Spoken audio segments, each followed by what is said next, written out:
लक्ष्मी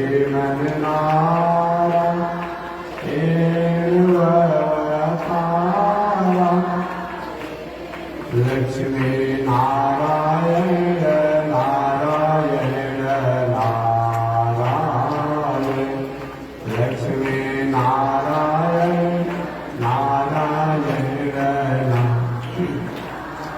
आग लगी आकाश में दर्शन लगे अंगार हो आग लगी आकाश में दर्शन लगे संत नहीं होते जग में तो जगमगता संसार संत नहीं होते जग में तो जगमगता श्रीमन नारायण नारायण नारायण श्रीमन नारायण नारायण नारायण लक्ष्मी नारायण नारायण नारायण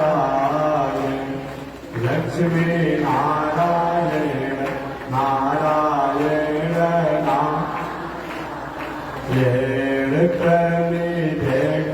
रघुनाथ जी हमारी ओरिया कली के रघुनाथ जी गीता की रघुनाथ जी हमारी ओरिया कलिता की रघुनाथ जी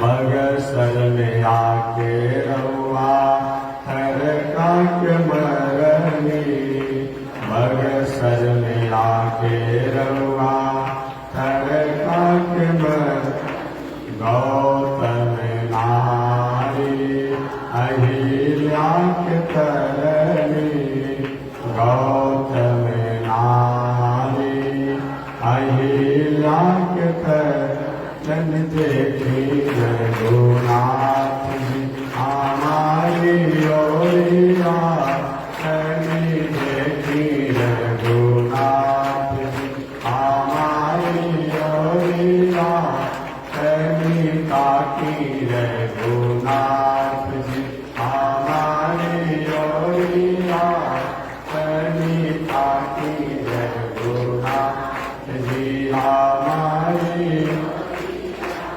श्रीमन नारायण नारायण नारायण श्रीमन नारायण नारायण नारायण लक्ष्मी नारायण नारायण नारायण लक्ष्मी नारायण नारायण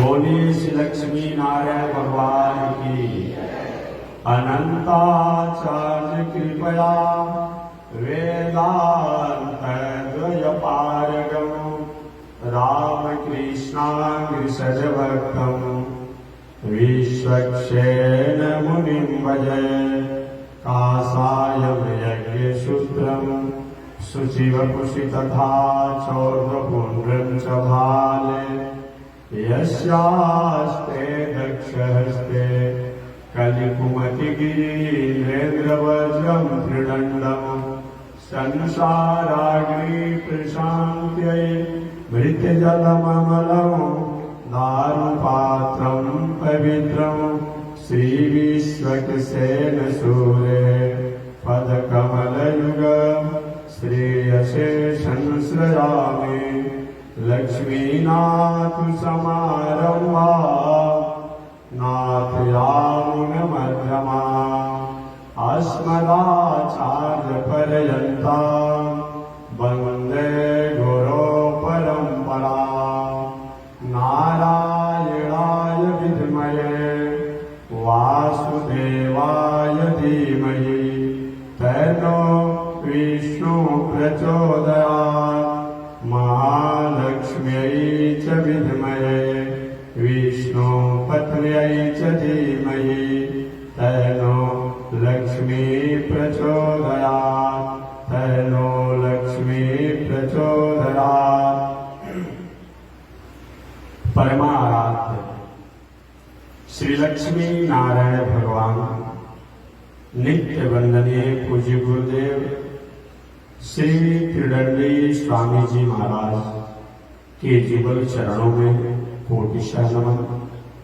भगवत भागवत आचार्य कैंकड़ पारायण महानुभाव पावन भूमि पर पावन कथा को आप श्रवण करते आए।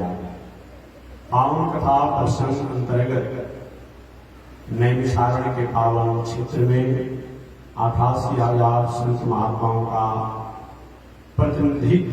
प्रतिनिधित्व करते हुए ऋषियों में विप्रों में श्रेष्ठ श्री शौनक जी उस हजारों वर्षों तक चलने वाले आयोजन का अगुवाई कर रहे हैं। व्यास पीठ पर व्यास जी के शिष्य उग्र सर्वासुर जी बैठे हुए हैं। श्री शौनक जी ने पूछा कि मानवों के कल्याण के लिए भगवान की प्राप्ति के लिए श्री वैष्णव को कल्याण के लिए क्या करना चाहिए। श्री सूत जी ने कहा श्री वैष्णवों को मानवों को भगवान के भक्तों को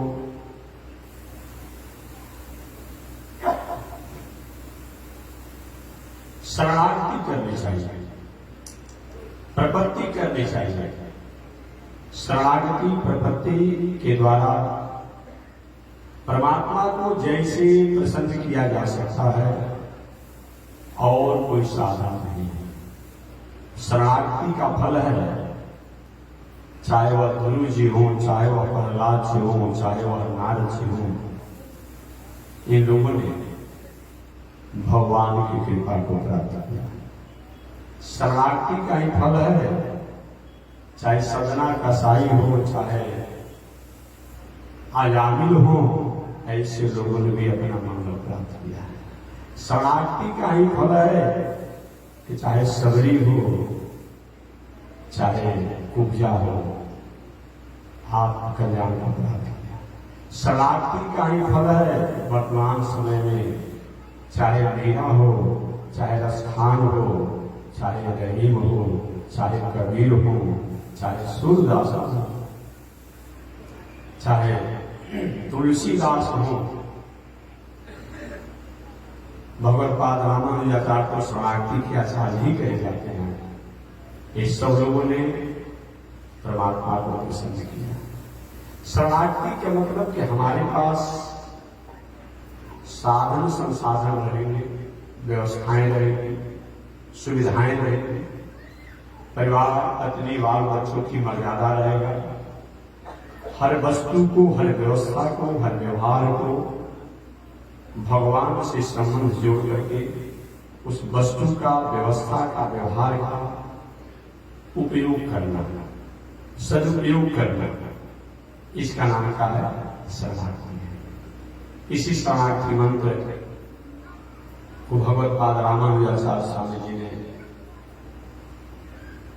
संदेश देकर के, नारायण मंत्र का उपदेश देकर के, मूल मंत्र का उपदेश देकर के मानव का कल्याण किया। वही वो नारायण मंत्र है जो सृष्टि के प्रारंभ में जो नारायण इस दुनिया को प्रकट करते हैं, पालन करते हैं, संहार करते हैं और मोक्ष करते हैं। वो नारायण से पहले दुनिया में कोई था नहीं, और अंत में महाप्रलय होता है तो कोई बचता नहीं। और अवतार शब्द का अर्थ ही होता है कि अवतरती थी अवतारा। अवतार में क्या होता है? आप छत पर चढ़े हैं सीढ़ी से, उन छत से नीचे उतर गए। कोई काम लेकर आपने छत पर चढ़े हैं, कहीं पुल पर चढ़े हैं, कहीं पेड़ पर चढ़े हैं, कहीं पहाड़ पर चढ़े हैं, फिर आवश्यकता अनुसार आप नीचे भी उतरते हैं।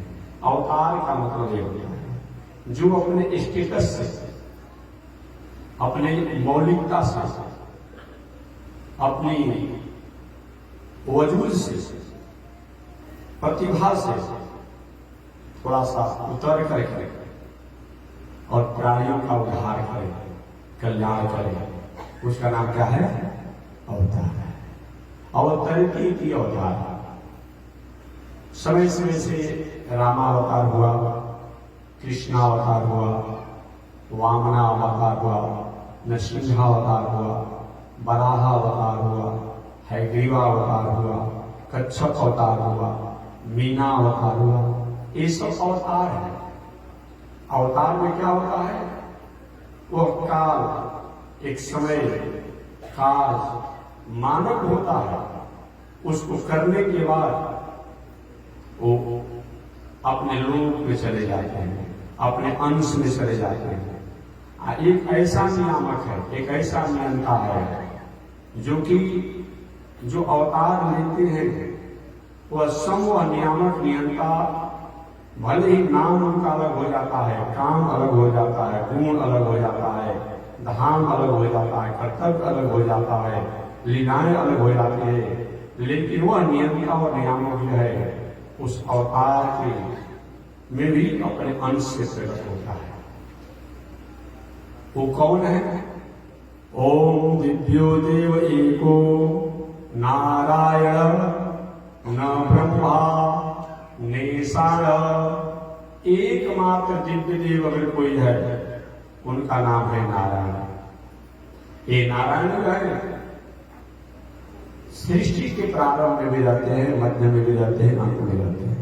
और जो अवतार लेने वाले हैं वो समय समय से आते हैं और समय समय से अपने लोग को चले जाते हैं। नरसिंहावतार भगवान आए, हिरण्यकश्यप का उद्धार किया, प्रहलाद पर कृपा किए, चले गए। वराहावतार भगवान आए, हिरण्याक्ष का उद्धार किया, पृथ्वी को स्थापना किए, चले गए। जो भी अवतार, रामावतार मर्यादा की स्थापना किए,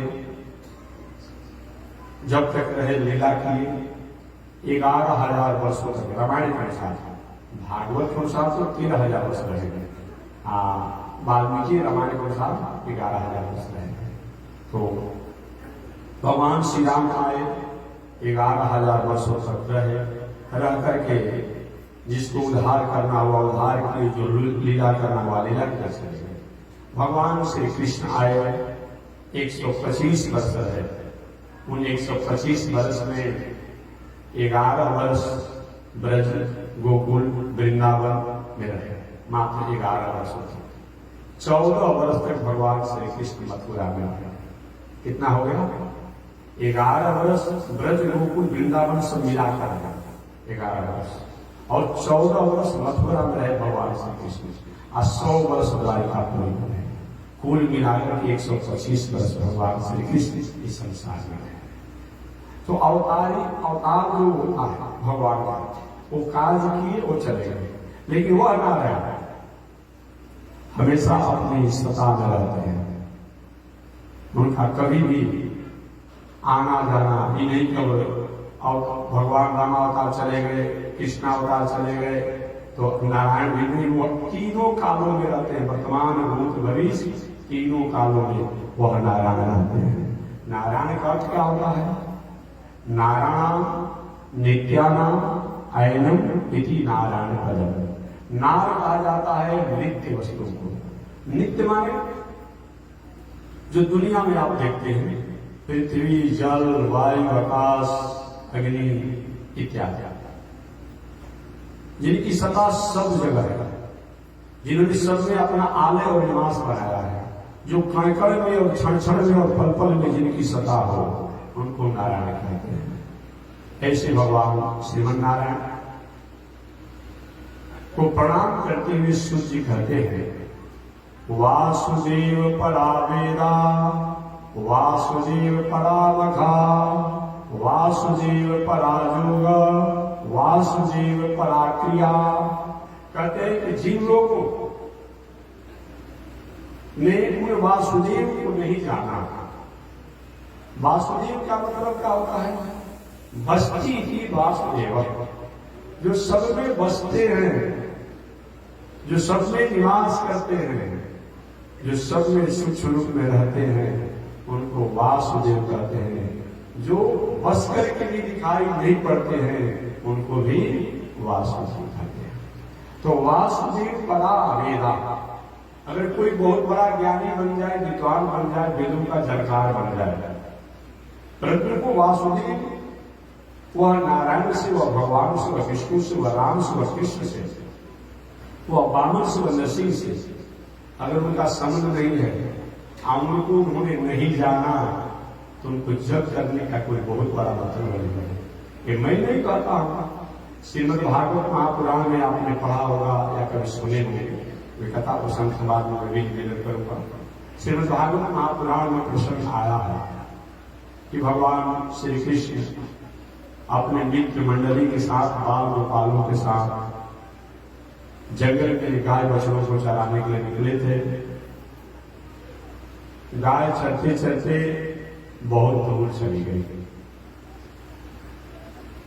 अब बाल गोपाल जो अपने घर से चित्रकारी में जलपान लेने तक नहीं आए थे, जो उनका लेकर आते थे, किसी कारण से भूल गए, वो नहीं लेकर आए थे, कोई लेकर नहीं आया।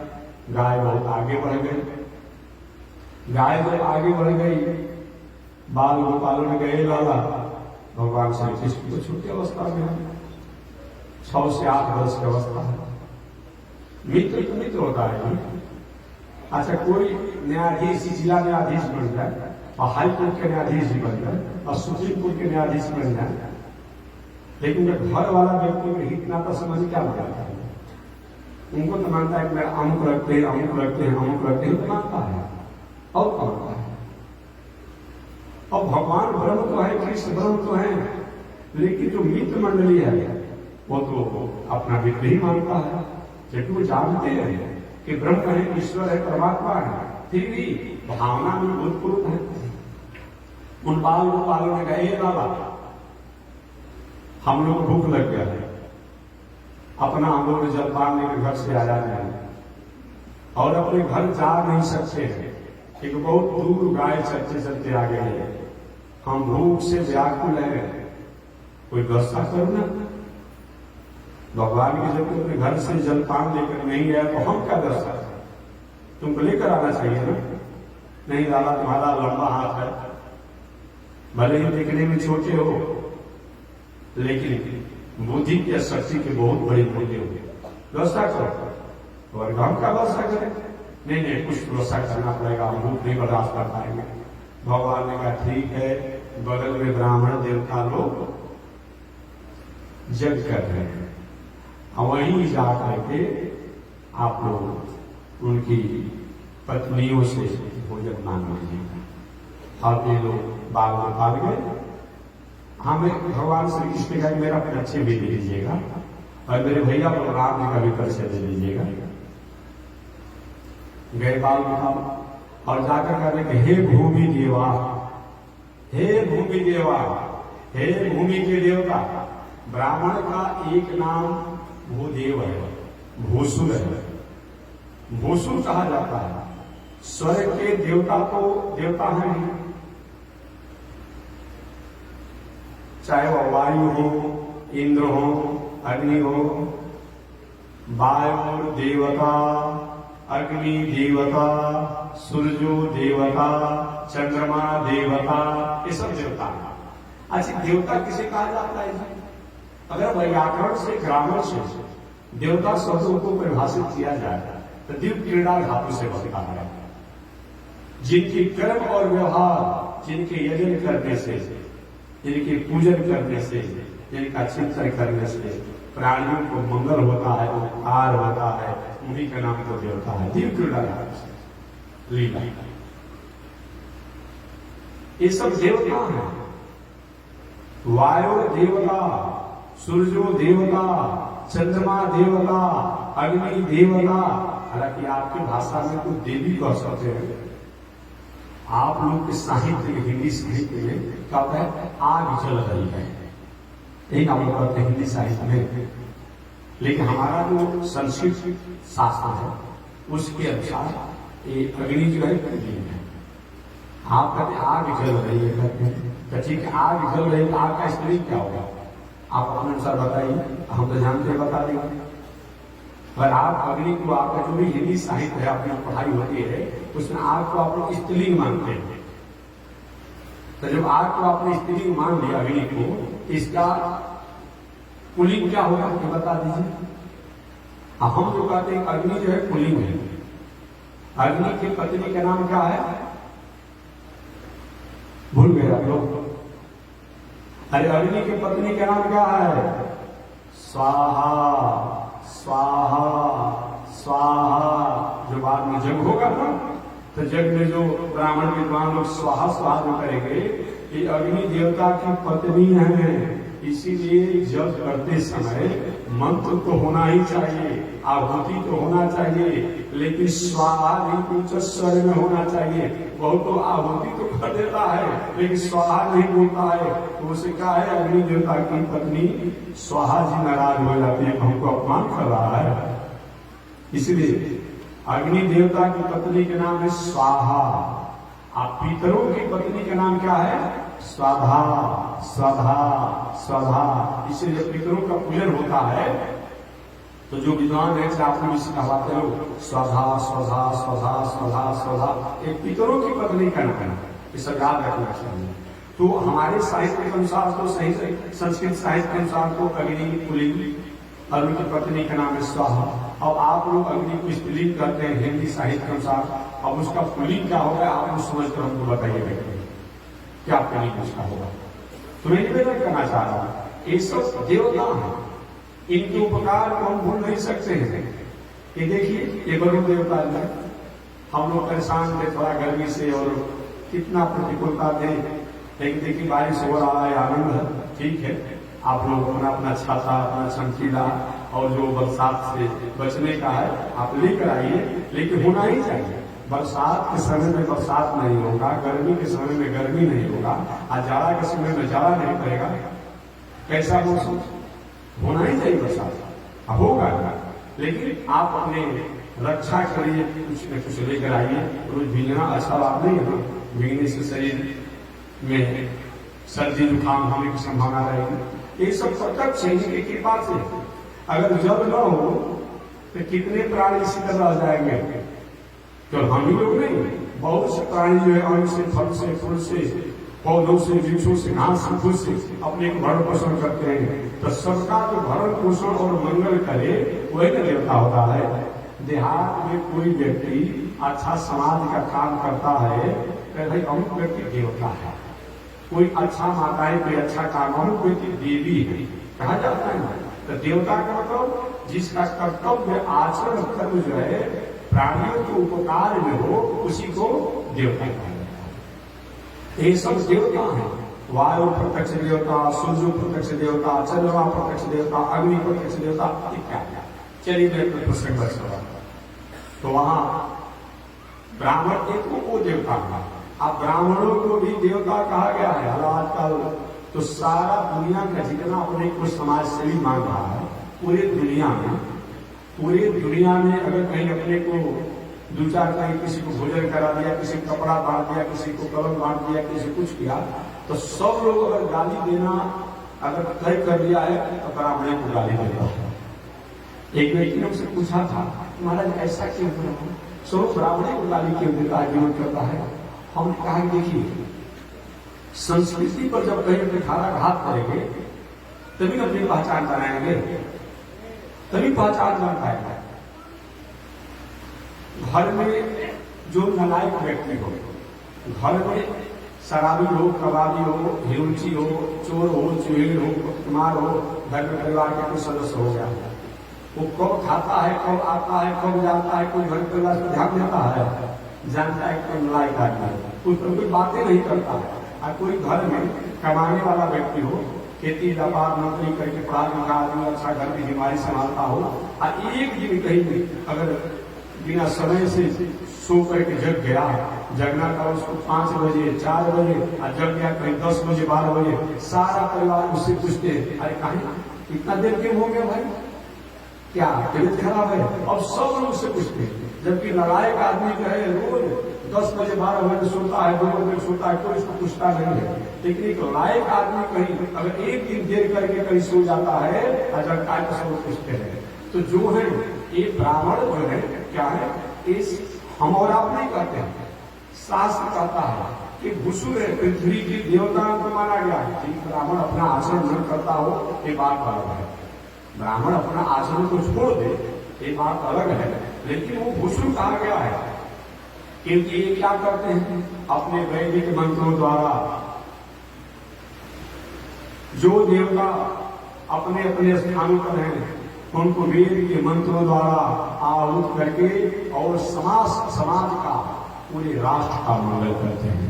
इसलिए इसको भूसुर कहा गया है, भूदेव कहा गया है शास्त्रों में। नहीं मानना है, आज मैं कहता हूं कि अगर कोई स्थिति नहीं है तो विरोध किस बात का? हमेशा मैं कहता हूं, कोई कहते हैं हम पंडित जी के लिखे, हम पंडित को नहीं मानते, हम ब्राह्मण को नहीं मानते, आज अपने स्वयं पंडित बनना चाहता है। अरे भाई तो ब्राह्मण और पंडित कोई चीज ही नहीं है तो तुम बनना क्यों चाहते हो? किसी से कहा जाए, कोई झगड़ा भी विवाद होता है तो कोई बहुत बड़े हैं पंडित आप लोग, वो ब्राह्मण बन गए, अब दूसरे को बन नहीं देगा, हम ब्राह्मण को बन देगा। हम नहीं करते हैं।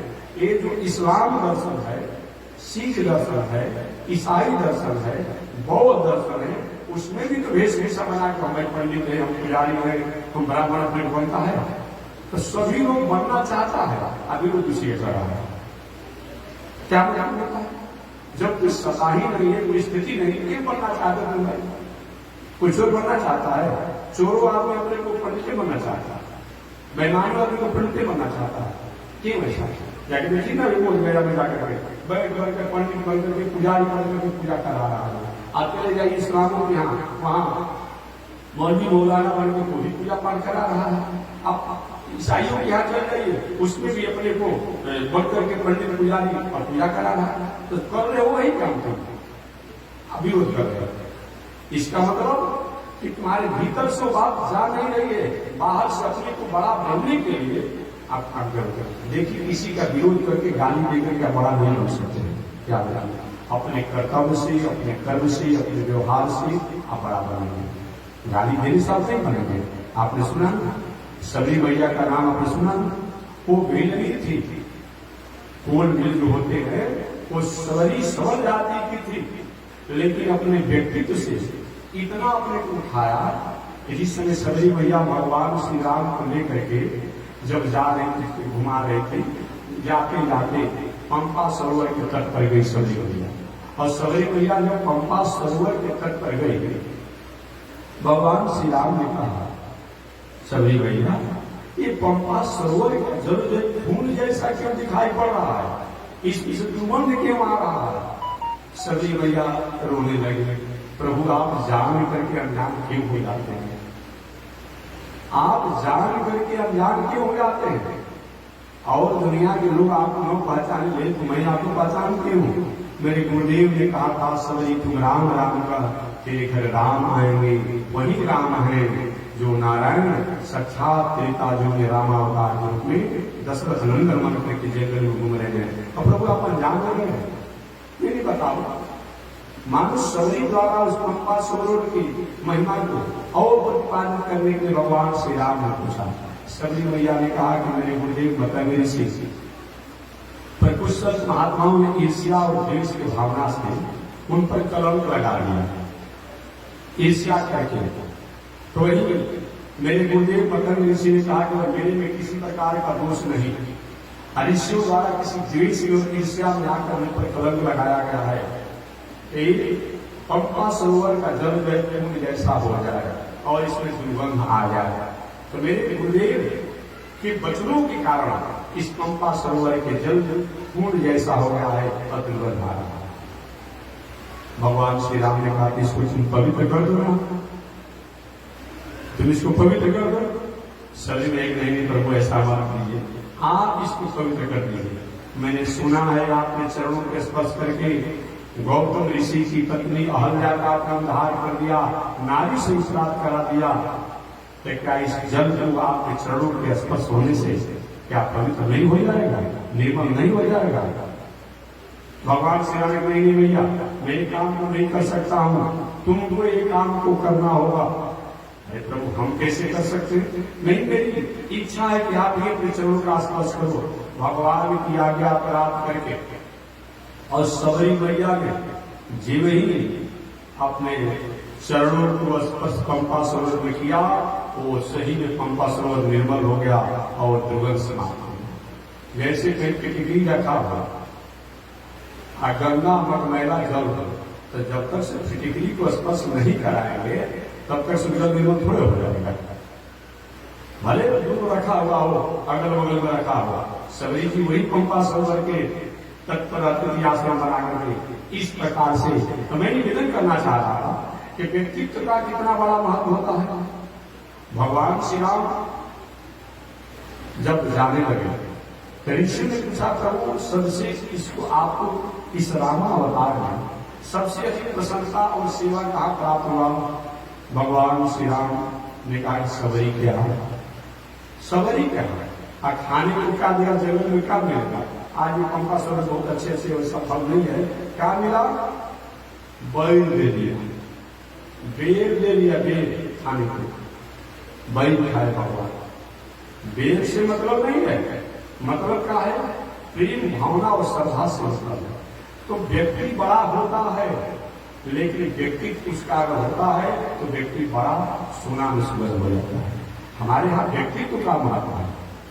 हम किसी को गाली देकर, किसी को अपमान करके अगर हम बड़ा बनना चाहेंगे, ऐसा नहीं होगा। आप में आचरण होना चाहिए, आप में व्यक्तित्व होना चाहिए, आप में नैतिकता होनी चाहिए, आप में मौलिकता होनी चाहिए, तब आप बड़ा हो सकते हैं। तो ठीक है, ब्राह्मण कई मार्गों से कई खान पान में भटके हुए, तो क्या सबको हम गालियां देंगे?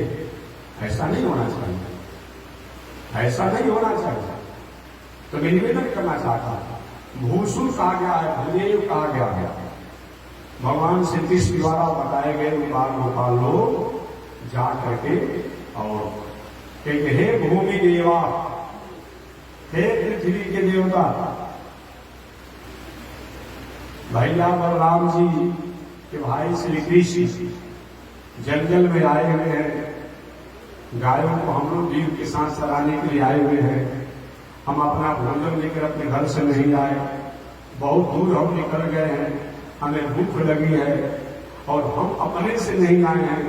भगवान श्री कृष्ण बलराम के जो छोटे भाई हैं उन्होंने भेजा है, हमें भोजन दीजिए। अभी ब्राह्मण देवता इनको थोड़ा सा अपने देवता का ईगो हो जाता है ना,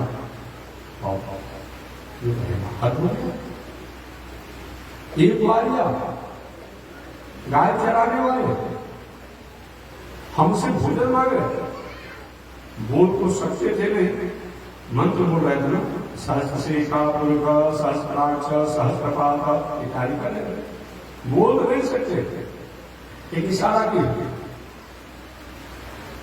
जल्दी भाग जाओ, जल्दी भाग जाओ, कैसे तुम्हारी हिम्मत होगी हमारे यहाँ भोजन मांगने के लिए?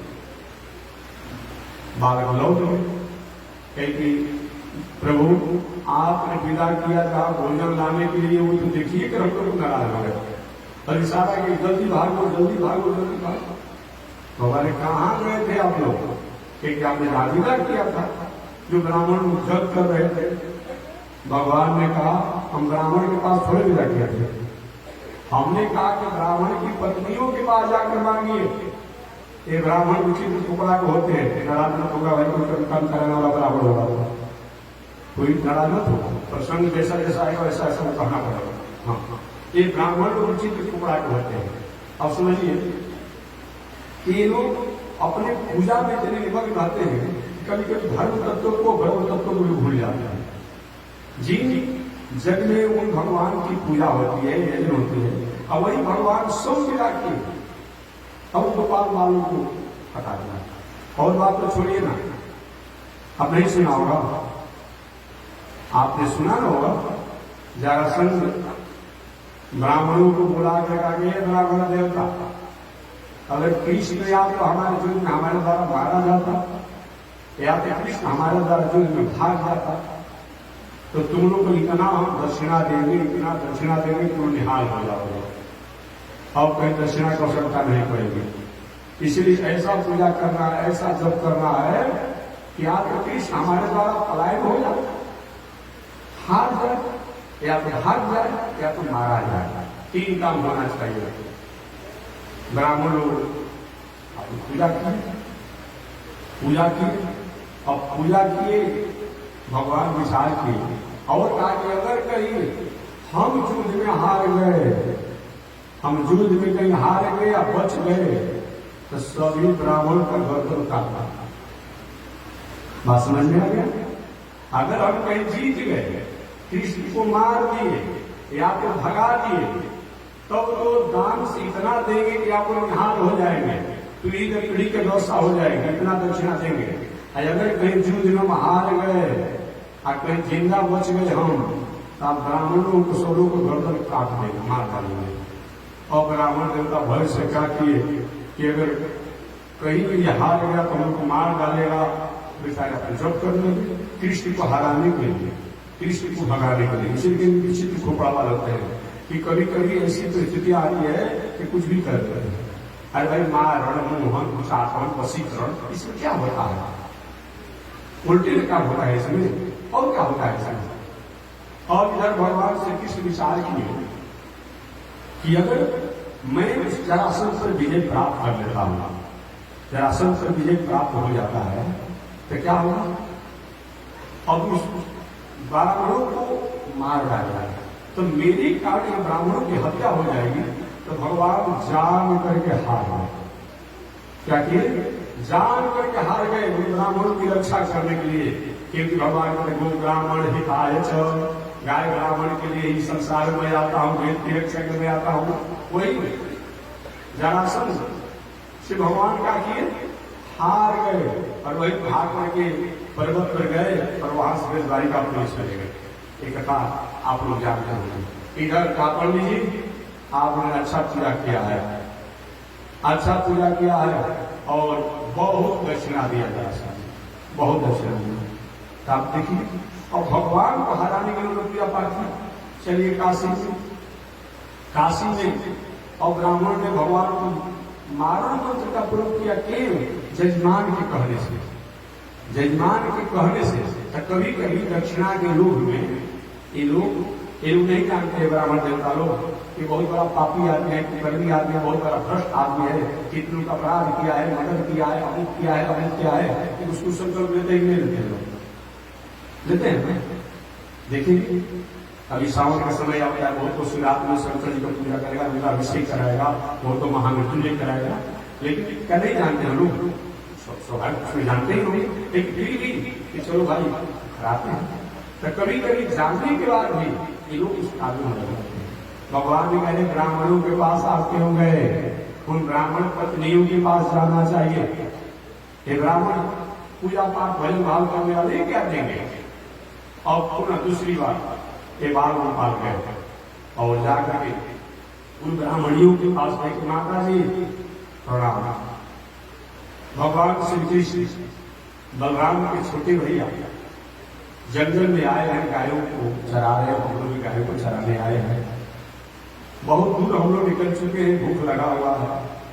भगवान ने कहा जाकर के ब्राह्मण पत्नियों से मांग लीजिए, और भगवान भी भोजन की याचना की। और ब्राह्मण पत्नियां जो है बहुत कम समय में सभी प्रकार के पकवान बनाए, खोआ, पूरी, खीर, रावणी, जो बनाना का व्यवस्था था सब कुछ बना करके थाल में सजा करके जिन ब्रह्म को, जिन परमात्मा को, जिन भगवान को प्राप्त करने के लिए जो भी लोग साधक लोग जीवन बीत जाता है, हड्डी सूख जाता है, जान सूख जाता है, मरने की बारी आ जाते हैं, तो कहीं हल्का उनका झांकी दर्शन होता है, एक झांकी समाप्त हो जाता है और वो भगवान हम लोग से भोजन मांगे हैं। और ब्राह्मण की पत्नियां अपने अपने थाल में भोजन सजा करके और लेकर के जाने लगी। अब जब शाला में बैठे थे ब्राह्मण देवता क्या हो गया, बिना हमसे पूछे अरे कहाँ जा रहे हैं? अब व्यक्तिशाला में बैठे सिंधम पे करके जा तो सकते नहीं। अब पूछ रहे कहाँ जा रहे हो, इशारा कर रहे हैं, तो करें कि आप जो कर रहे सो करिए, और मिला नहीं ठीक क्या करिए, क्या हो गया, इनको क्या हो गया, बिना पूछे सब जा रहे हैं। अब सभी ब्राह्मण पत्नियां गई जहाँ भगवान श्री कृष्ण थे, जहाँ बाल गोपाल, और वहीं पर सबको प्रसाद खवाई, और प्रसाद खवाने के बाद वहां से लौटने की बारी आई कि प्रभु जाएंगे, अगर हमारे पति नहीं घर में रहने देंगे तब क्या होगा। भगवान के नहीं, जब हमसे संबंध हो जाता है तब वो व्यक्ति विरोधी भी प्रेमी बन जाता। तो जाइए, आपको पति और समय से अधिक मानेंगे, वही लौट करके आई। अब ब्राह्मण देवता यही अपना दिनचर्या पूरा कर दिए, तब कैसा मेरा दुर्भाग्य है, इस विद्या का क्या मतलब है, इस ज्ञान का क्या मतलब है, इस वेद स्वाध्याय का क्या मतलब है, इस यज्ञ का क्या मतलब है। जिन यज्ञ के द्वारा, जिन विद्या के द्वारा, जिन वेद के द्वारा उन ब्रह्म को प्राप्त किया जाता है, और वही पर इनका हम दर्शन नहीं कर पाए, उनकी अवज्ञा किए, उनकी भक्तों का अनादर किए, ऐसे क्या मतलब है, अपने में पश्चाताप करते हैं। वही बातों को यहाँ सूत जी महाराज करते हैं। वासुदेव परावेदा, जिस वेद को जानने से या जानने के बाद अगर वासुदेव में, भगवान नारायण में, राम में, कृष्ण में अगर हमारा प्रेम नहीं होता है तो वेद पढ़ने का कोई मतलब नहीं। जो भी नास्तिक है सब कुछ करता है लेकिन भगवान से उनका संबंध नहीं है, वो नास्तिकों का किया हुआ सभी साधन जो है व्यर्थ बताया गया है। चाहे वह चारवाक हो, सोशलिस्ट हो, कम्युनिस्ट हो, लेनिन हो, मार्क्सवाद हो, बौद्ध हो, जैन हो, ईसाई हो, इस्लाम हो, जो भी हो, अगर उनको ब्रह्म से संबंध नहीं है, ईश्वर से संबंध नहीं है, नियामक और नियंत्रण से संबंध नहीं है, जिसके द्वारा पूरी दुनिया फलती है, फूलती है, विकसित होती है, और अंत में जाकर के उनमें लय हो जाती है, अगर उनसे उनको संबंध नहीं है तो कोई दर्शन का मतलब नहीं है। इसीलिए चाहे कोई भी दर्शन हो, इस्लाम दर्शन में भी मोहम्मद साहब ने जन्नत की बात किया ना। जन्नत माने एक किस्म की भाषा में तो स्वर्ग होता है, लेकिन जन्नत माने हमारी भाषा में मोक्ष होता है, वो भी जन्नत को माना। इससे मालूम पड़ता है कि कोई न कोई एक लोक है, कोई न कोई एक लोक है, उस लोक का एक नियामक और नियंता है। भले उनको पुकारने का शब्द अलग है, पूजा करने की प्रणाली अलग है, वो उसको क्या कहते हैं, पुजारी करते हैं और भी अलग अलग नामों से जानते हैं। वो कहते हैं रोज जब आवाज लगाते हैं, प्रार्थना करते हैं, खुदा को बुलाते हैं, लेकिन खुदा अभी तक उनकी बातों को कभी नहीं सुन पाते हैं, लेकिन वो बुलाते हैं तो खुदा क्या है वो मानता है, वो भी कहीं न कहीं जहन्नम को एक तत्व को मानता है। हम उनको ब्रह्म कहते हैं, उनको ईश्वर कहते हैं, उनको परमात्मा कहते हैं, और उन्होंने खुदा कह ही दिया कि कहीं अलग नहीं कि हमारे भगवान का नाम लिया उन्होंने।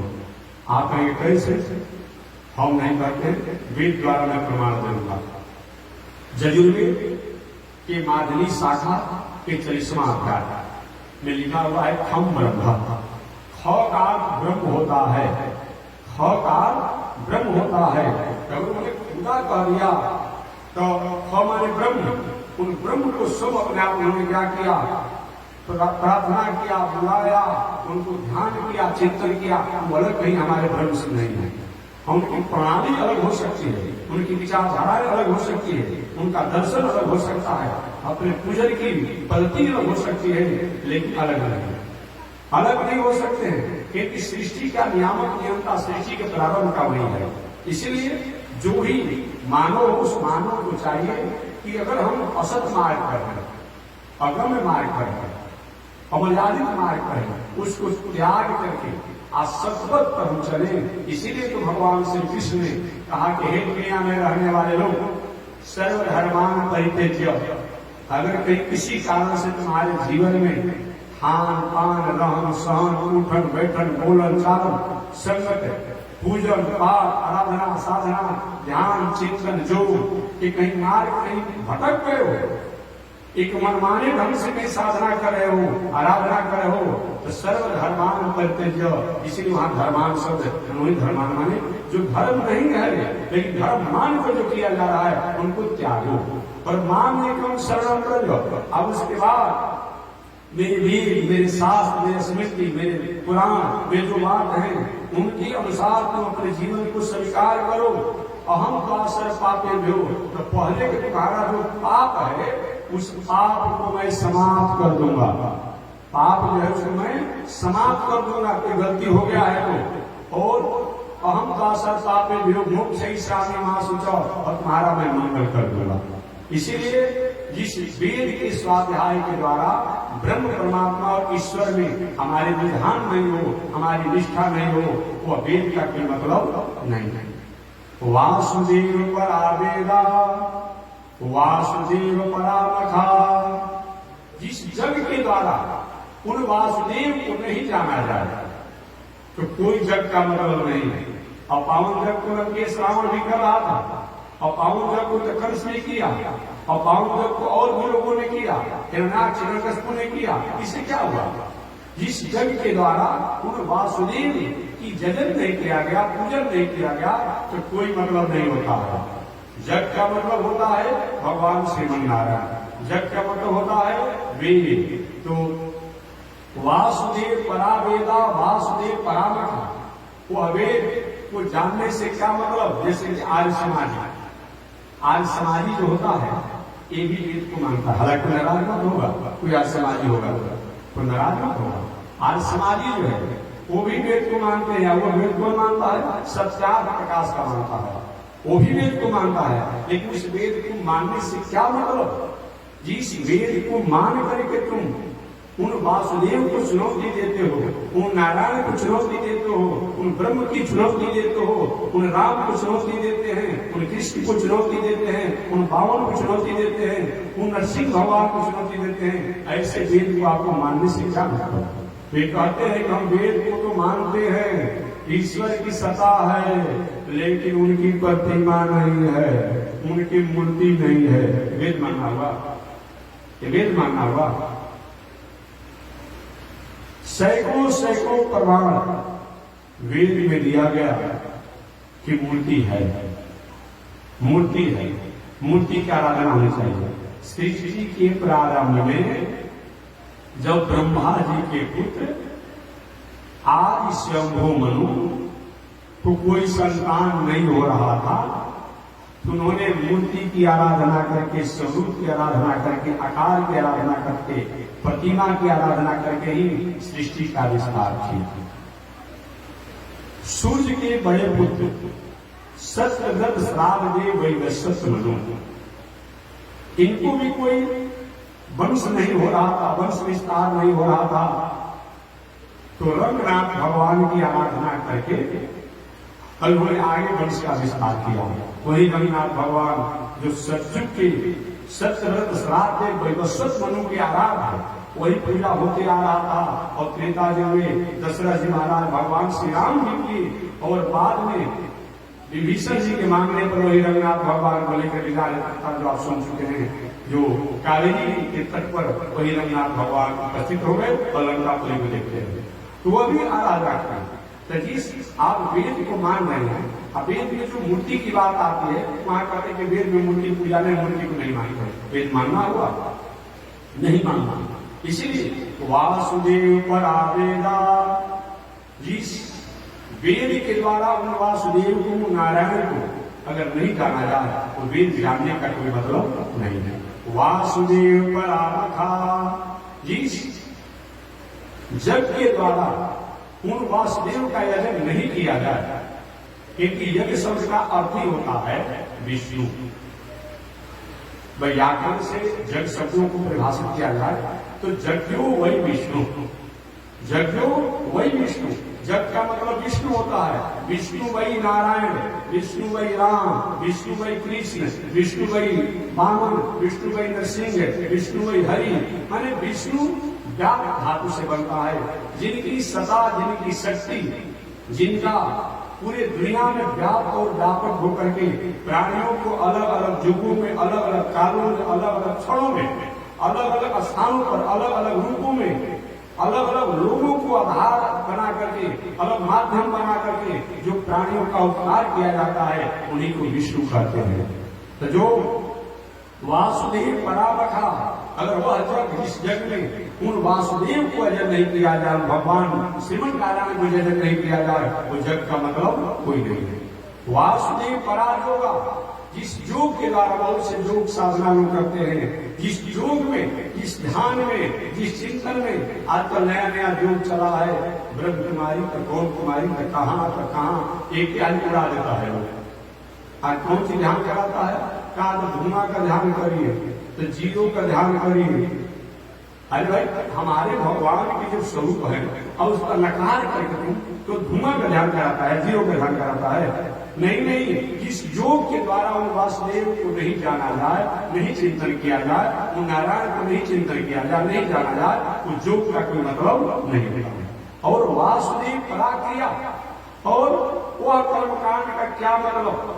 जिस कर्मकांड के माध्यम से उन भगवान नारायण को जन्म नहीं किया जाए। और नया परंपरा में अभी मैं था औरंगाबाद जिला में कुछ दिन पर, तो 6 महीना हो गया होगा था, जब हम लोग का आयोजन था, बगल में किसी का विवाह हो रहा था, और आज के एक समाज से किसी नेताओं के, समाज सुधारकों के और नाम से सब पूजा कर रहा था। और बताइए, इतना आपको कृष्ण, इतना दुराग्रह, ये बताइए कोई मतलब होता है? सब उसी से किया। नहीं, आप देखिए, आप अपना जीवन समाज सुधारक, समाज सेवी, समाज सुधारक हो सकते हैं, समाज सेवी हो सकते हैं, न कि कोई अपने आप में जो हमारे क्रिया और जो और इस प्रकार के वो कर्मकांड के मंत्र किए वो कहीं एजेंट के द्वारा अधिकारी नहीं हो सकते। लेकिन आज नहीं चल रहा है, आज यही चल रहा है कि अपने अपने समाज सेवी लोग क्या है, वो देवता मानकर उन्हीं के नाम से सब कर रहा है। कोई रुकने नहीं जाएगा, कौन आपको रुकेगा भाई? लेकिन नहीं, जिस क्रिया के द्वारा, जिस कर्मकांड के द्वारा उन वासुदेव, उन नारायण, उन भगवान से अगर हमारा संबंध नहीं है, उस कर्मकांड का, उस क्रिया का कोई मतलब नहीं है। अब बताइए, सूर्य जैसे संत ये बात करते हैं, हम लोग नहीं मानते। ये सूर्य है कौन भाई? ये सूर्य कौन है? ये हमारा भारतीय दर्शन सबका आदर करता है, उन्हें नहीं करेगा।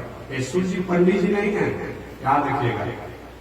ये सूर्य ब्राह्मण नहीं है, क्षत्रिय नहीं है, वैश्य नहीं है, और दास भी नहीं है। चौथा जो दास कहा जाता है अपनी भाषा में शुद्ध कह देते हैं, लेकिन दास हमारे यहाँ कहा गया है, हमारे यहाँ दास कहा जाता है।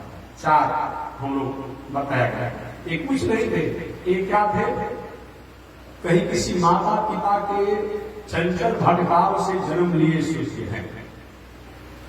अब बात समझिए, मैं मूल भाषा बता दिया।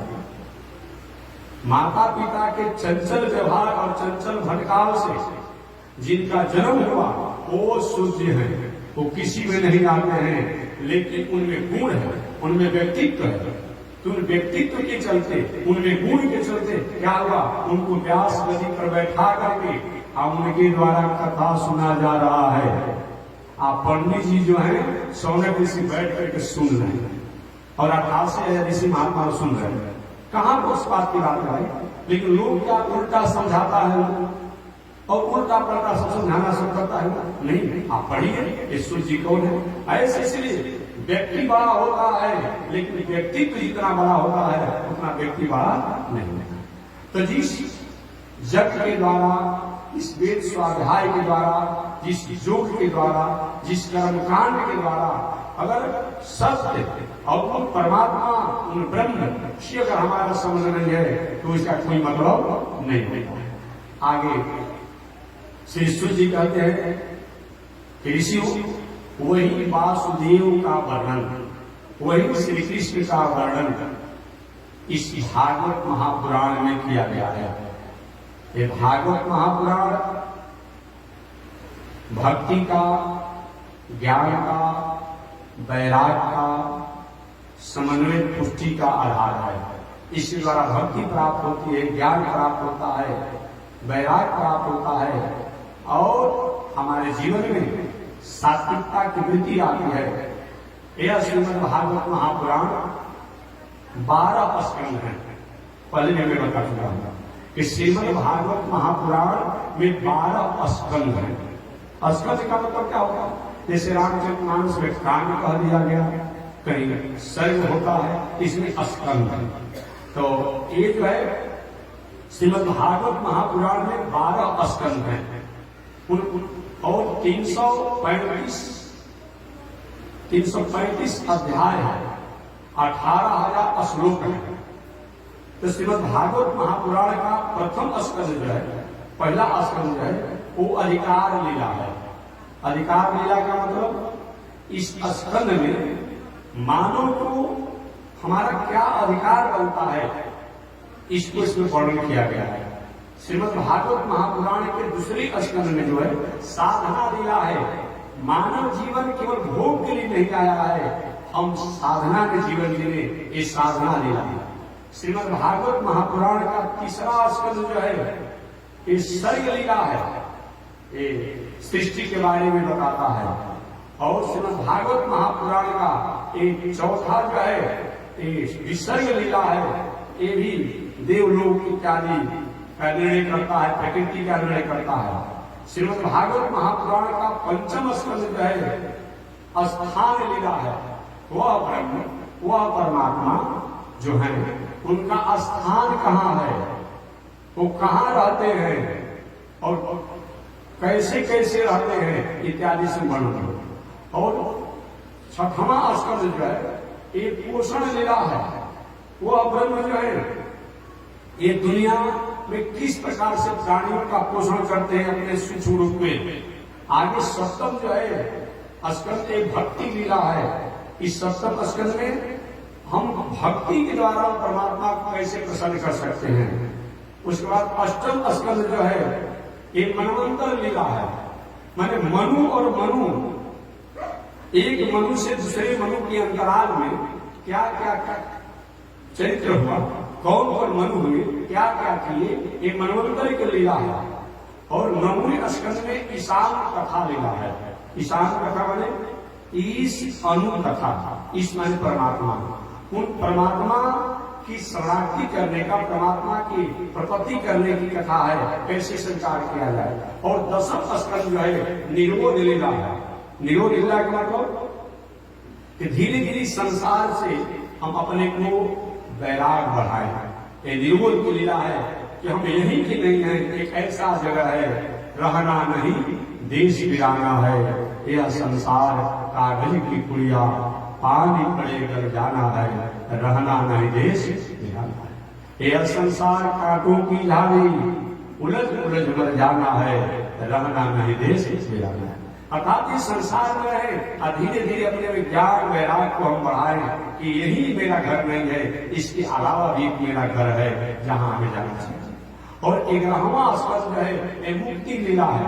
जब ये हमें प्राप्त हो जाएगा कि यही मेरा घर नहीं है, इसके अलावा भी कहीं दूसरा कोई मुकाम है, तो ये जान करके हम मुक्ति के अधिकारी होते हैं। और 12वां स्कंद जो है अभय लीला है।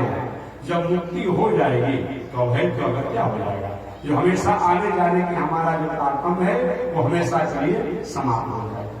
इस प्रकार श्रीमद् भागवत महापुराण के 12 स्कंद के द्वारा सूर्य जी ने अलग अलग स्कंदों की अलग अलग कारण बताया। आगे कहा कि हे ऋषि, यह श्रीमद् भागवत महापुराण इस दुनिया में पहले वह देवलोक में था, पहले वह भगवान के श्रीमन नारायण के रूप में था, और बाद में चल करके इसको लक्ष्मी जी को भगवान ने सुनाया। पुनः लक्ष्मी जी की आज्ञा पर ब्रह्मा जी को सुनाया गया। ब्रह्मा जी ने पुनः अपने बड़े बेटा सनक सनंदन सनातन संत कुमार को सुनाया। कभी नारद को भी सुनाया ब्रह्मा जी ने।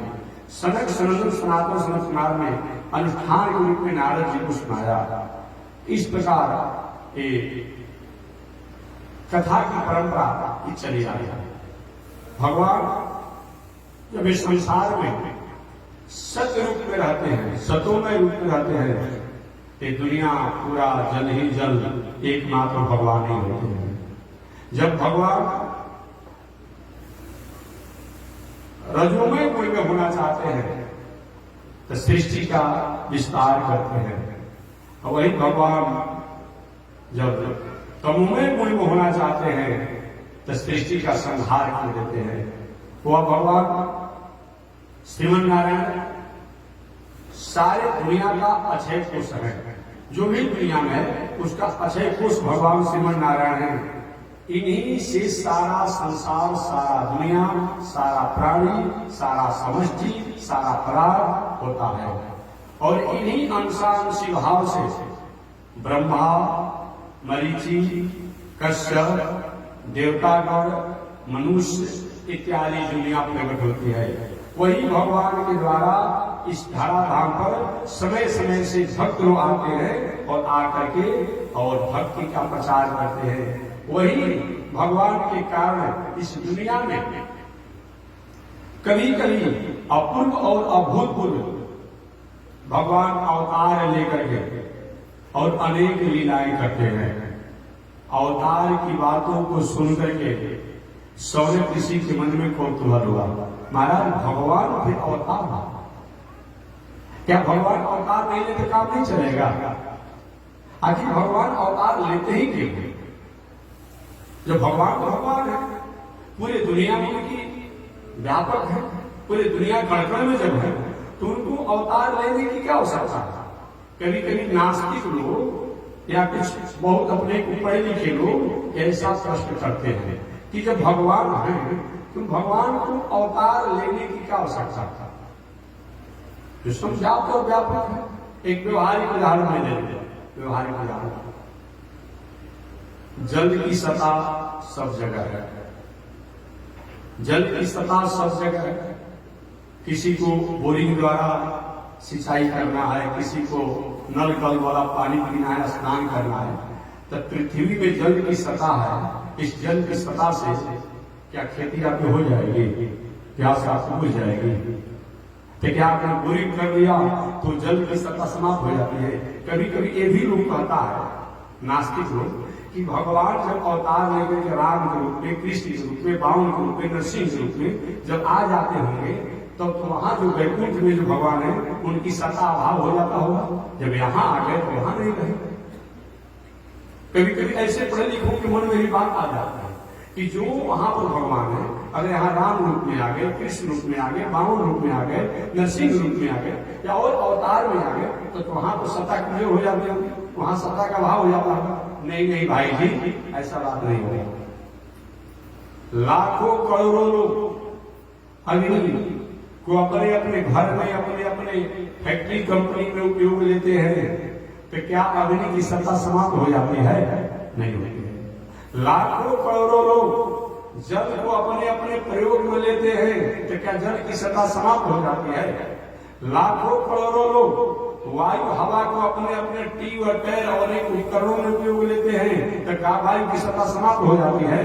लाखों करोड़ों लोग सूर्य के ताप को अपने अपने उपकरणों द्वारा उनका प्रयोग में सौर ऊर्जा से लेकर और कार्य में लेते हैं, क्या सूर्य की सत्ता समाप्त हो जाती है? जब उनकी सत्ता समाप्त नहीं होती है तो वह ब्रह्म परमात्मा अगर वहां रहते हुए यहाँ आ जाते हैं एक अंश से, उनकी सत्ता समाप्त कैसे हो जाएगी? कैसे हो जाएगी? इसलिए अब दूसरा प्रश्न होता है कि भगवान जब है ताकि इस दुनिया में अवतार लेने की क्या जरूरत है? वही से सोच सकते हैं। नहीं नहीं, अवतार लेने की आवश्यकता है। सलाई हो, सलाई का तीली हो, लेकिन जब तक घर्षण नहीं किया जाएगा अग्नि की ज्वाला नहीं होगी। अग्नि की सत्ता सब जगह है, लकड़ी में है, मिट्टी में है, सब जगह है। तो क्या आप भूले पका लेंगे? नहीं पकाएंगे। उसके लिए तो उपकरण की आवश्यकता है। तो जो भक्त अरमान कर लिए हैं कि अभी तो राम जी को बेर खिलाना है, किसी ने तय करे कि हम तो भगवान को हमें साग खिलाना है, वो अरमान कैसे पूरा होगा? वो वैकुंठ में रहेंगे पूरा होगा? नहीं होगा। इसीलिए परमात्मा को उन भक्तों की मंगल कामना करने के लिए अवतार लेना भक्त। आगे सोने ऋषि ने पूछा, महाराज से बता दीजिए तो भगवान कितने, भगवान कितने और उनके अवतार कितने, और अवतार में भगवान ने क्या किया, और वो कौन कौन अवतार है, इसके बारे में आप बताइए। इसकी कथा विस्तार से तो कल मैं बताऊंगा, लेकिन केवल मैं थोड़ी सी याद दिला देता हूं। भगवान के अनंत अवतार है, याद रखना। एक बार एक दार्शनिक ने पूछा था कि वैदिक परंपरा के, सनातन परंपरा के हम लोग जो है कहते हैं क्या बहुत से देवी देवता है, कहीं कोई देवी देवता से काम नहीं चलेगा। लोग पूछता है ना कि बहुत से देवी देवता है। अरे समान रूप में तो 33 करोड़ 33 लाख 33,333 देवता है। कितने देवता हैं? 33 करोड़ 33 लाख 33,333 देवता हैं। बीच में देवताओं की जनसंख्या बंद हो गई। अब आगे वंश नहीं बढ़ रहा, बाद में जो होगा सो होगा, वो आप जानते होंगे। दो नारियां ने, पतिव्रता नारियों ने श्राप दे दिया है देवताओं को। कब आप लोग का वंश उतने को रुका रहेगा, अमृत पिए हैं, दीर्घायु बने रहेंगे, लेकिन अभी आपकी जनसंख्या उतने को रुकी रहेगी। कौन कौन नारियों ने श्राप दिया है? एक तो दधीची बाबा के पति ने, दधीची बाबा के पति ने श्राप दे दिया। आप जानते होंगे जब वो राक्षस था महाबलशाली, जब नहीं बल हो रहा था तो हुआ कि सब लोग ब्रह्मा जी के पास गए। ब्रह्मा जी भैया मैं कुछ करूंगा नहीं, अब दूसरा उपाय सोचिए। तब लोग गए शंकर जी के पास, बाबा आप कुछ की, हम भी कुछ नहीं करेंगे, हम साधना करें। तो सब लोग विष्णु भगवान के पास गए, प्रभु अब आप कृपा किए, हम देवता मारे मारे फिर रहे हैं। भगवान ने कहा हम भी कुछ नहीं करेंगे। तो प्रभु हम कहाँ जाएंगे? ब्रह्मा जी कहते कुछ करवे नहीं करेंगे, शंकर जी कहते कुछ करवे नहीं करेंगे, अब विष्णु नारायण कहते कुछ करवे नहीं करेंगे। भगवान ने कहा देखो देवताओं, जब तुम लोग आए होते उपाय में बता देता हूँ। दधीची बाबा बहुत बड़ा तपस्या साधना किए, और तपस्या साधना करने के कारण उनका हड्डी जो है वो वज्र के समान हो गया है। उस हड्डी को लेकर के जो भी हथियार बनाया जाएगा और उस हथियार से संग्राम किया जाएगा तो क्या होगा? वो विजय होगा, और जिसके साथ प्रहार किया जाएगा वो प्रणाम हो जाएगा। अरे महाराज तो हड्डी कैसे उनका लिया जाएगा? कि बस उपाय तो मैं बता दिया, अब आप लोग समझ लो। अब क्या करें? देवता लोग गए दधीची बाबा के यहाँ। दधीची बाबा तपस्या से प्रणाम लिए थे। कोई व्यक्ति सीमा से अधिक अगर नम्र हो जाए अकारण, तो समझिए कुछ न कुछ लाभ और लोभ का कुछ फायदा के लिए आया है, सजग हो जाएगा, सचेत हो जाइएगा। और देवता लोग बकुलवा भक्ति की दंडवत की दधीची बाबा को, हैरान हो गए दधीची कि देवता लोग कैसे किसी को समझते नहीं है, और इतना नम्रता कहां से किसी के देवता लोग। एक तो थोड़ा कोई पूजा पाठ करता था, किसी को पूजा पाठ को बाधा पहुंचाने लगते हैं कि हमारा पद पर हो जाएगा। बड़ा नेता क्या सोचता है कि हमारा झोरा धोते रहिए, हमारा जूता का पालिश करते रहिए, हमारा किचन और सब्जी लाते रहिए, व्यवस्था करते रहिए। और जो भी उसे कैटेगरी में होना चाहते हैं क्या करता है? पैर खींच लेता है, पैर खींच लेता है ना। वही हाल देवताओं की है। देवता कभी नहीं चाहते हैं कि हमारे जैसा ये भी हो जाए, इसीलिए देवता कोई पूजा पाठ या दान तीर्थ करता है ना तो उसमें बाधा पहुंचाता है। ये कैसे आना होगा? देवताओं ने कहा अगर दूसरे की परिस्थिति पर कोई विचार करें तो कोई ना नहीं कर सकता है, और देने वाले की परिस्थिति पर विचार करें उसे मान भी नहीं सकता। अच्छा ये वेदांत के वाक्य कहां से आप लोग सीखे? क्या कहना चाहते हैं कि महाराज हम परेशान हैं राक्षसों द्वारा, तो आप अपना हड्डी दे देते तो हम लोग हथियार बनाते, हथियार बनाकर युद्ध करते, हम लोग विजय हो जाते। दधीची बाबा ने कहा हे देवताओं, तो अभी भी स्वास्थ्य गया नहीं, और बताओ बड़ा ये प्राण हड्डी तो कब मिलेगा जब मृत्यु को प्राप्त करूंगा, प्राण जब समाप्त होगा। भला तो इस संसार में मरना चाहता है? एक हम नहीं कहे, ये भगवान विष्णु ने हमें भेजा है, भगवान विष्णु ने हमें आपके पास भेजा है। दधीची बाबा ने कहा साक्षात विष्णु भी अगर आए वाला प्राण देने कैसी होता है? क्या देने कैसी होता है? देवता लोग उदास हो गए। बाद में दधीची बाबा ने कहा देवताओं देखो तुम्हारा परीक्षा ले रहा है, अब हमके शरीर से कोई मतलब नहीं है। जितना पूजा पाठ तपस्या साधना करना था उतना हमने कर लिया, लेकिन तुम्हारी परीक्षा में ले रहा था। क्या चाहते हो? महाराज आपका हड्डी चाहते हैं कि ठीक है मैं समाधि में बैठ जाता हूँ, प्राण को बाहर निकाल देता हूँ और हमारे शरीर में दही और लवण लगा करके और गायों से चकरा करके और हमारे हड्डी को ले लेना। ठीक है महाराज समाधि में बैठे दधीची बाबा, और दधीची बाबा जब समाधि में बैठे तो तो दही और लौड़ पूरे उनके शरीर में लगाया गया था ऋषि बाबा के। गाय आकर के चाट चाट करके समाप्त किया और हड्डी को लेकर के और उसी से वज्र इत्यादि बहुत हथियार बना, जो संग्राम में वो विजय को प्राप्त किए ये देवता का। जब ऋषि बाबा की पत्नी को पता चला कि मेरे पति को देवताओं ने भावना में बुलवा करके और मार डाला, तो जाओ देवताओं, जैसे मेरे वंश की परंपरा को आगे चलने पर आपने बाधा पहुंचा दिया, रोक लगा दिया, आप देवताओं का भी आगे चलकर वंश आगे नहीं बढ़ेगा। भले तुम्हारी पत्नी रहेगी लेकिन वंश आगे नहीं बढ़ेगा। और गाय को भी श्राप दिए कि जो तुमने मेरे पति को चाट चाट करके शरीर को साफ किया है, तो कलयुग आएगा तब विधर्मी लोग कितना भी कानून बनेगा, कितना भी कुछ व्यवस्था होगा, लेकिन तुमको भी काट काट कर लोग खा जाएंगे। अजीब हो रहा है, बहुत कुछ प्रयास हम कर रहे हैं, अब फिर भी गायों की रक्षा कहाँ हो पा रही है। कहीं न कहीं गाय द्वारा अपने किए हुए कर्मों का फल भोगना पड़ रहा है।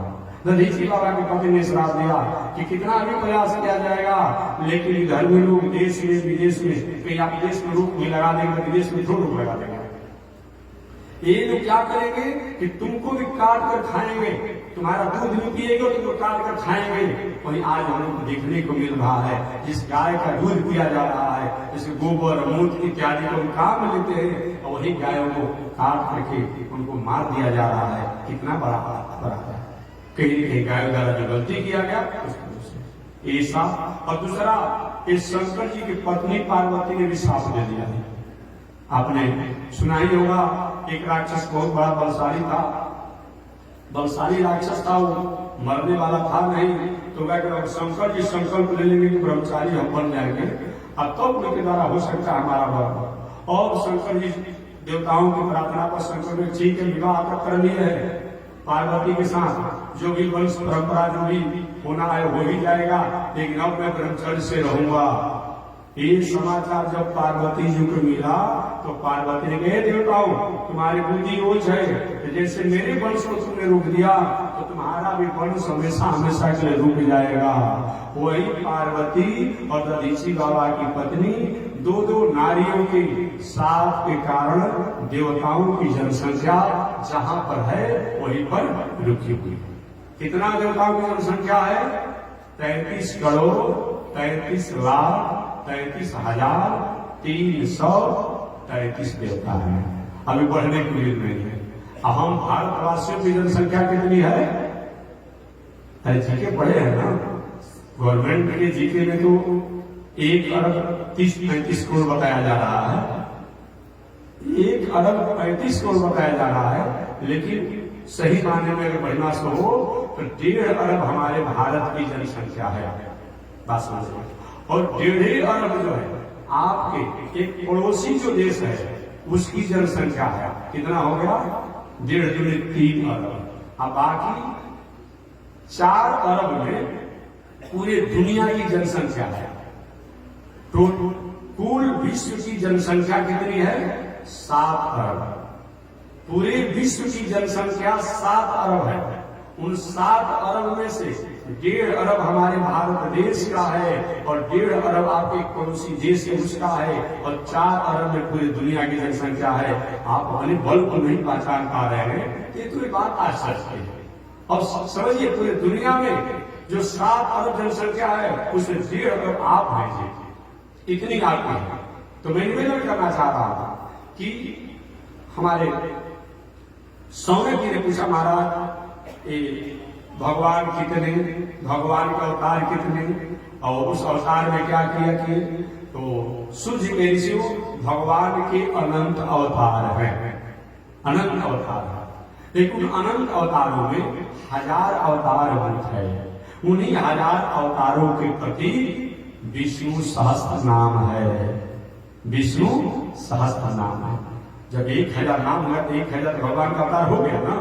विष्णु सहस्त्र नाम है। उन 1000 अवतारों में 108 अवतार प्रसिद्ध है। उन 108 अवतारों में 24 अवतार प्रसिद्ध हैं। उन 24 अवतारों में 10 अवतार प्रसिद्ध हैं। उन 10 अवतारों में 4 अवतार प्रसिद्ध हैं, रामावतार, कृष्णावतार, भगवानावतार, नरसिंहावतार। उन 4 अवतारों में 2 अवतार प्रसिद्ध हैं, रामावतार और कृष्णावतार। रामावतार मर्यादा अवतार, कृष्णावतार कृपावतार। आगे सौनंदिनी का महाराज, तुम 1008 अवतारों में 108 अवतार मुख्य है, उन 108 अवतारों में 24 अवतार मुख्य है। तो 24 अवतार कौन कौन है जिसके द्वारा विशिष्ट प्राणियों का कल्याण हुआ, इस कथा को आप बताएं। तो वही सूत जी महाराज 24 अवतारों के नाम और उनके गुण और उनके द्वारा किए गए उपकारों को बताएंगे। तो शेष चर्चा अगले दिन आज इसी के साथ हमारे विराम एक भगवान श्रीमन्नारायण लक्ष्मी श्रीमन्नारायण लक्ष्मी नारायण श्रीमन्नारायण लक्ष्मी श्रीमन्नारायण नारायण नारायण श्रीमन्नारायण नारायण नारायण। बोलिए श्री लक्ष्मी नारायण भगवान की हरि ओम। शांति शांति शांति।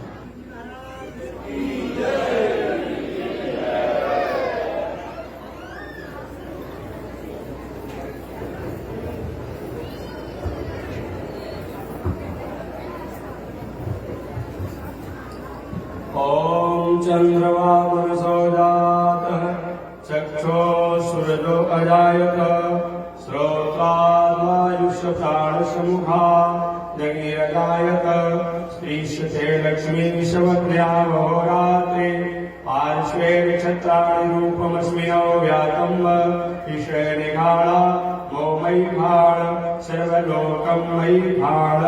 श्री लक्ष्मी नारायण भगवान की जय। विश्व जगदाता श्री त्रिदंडी स्वामी जी महाराज की जय। हरि ओम। शांति शांति शांति।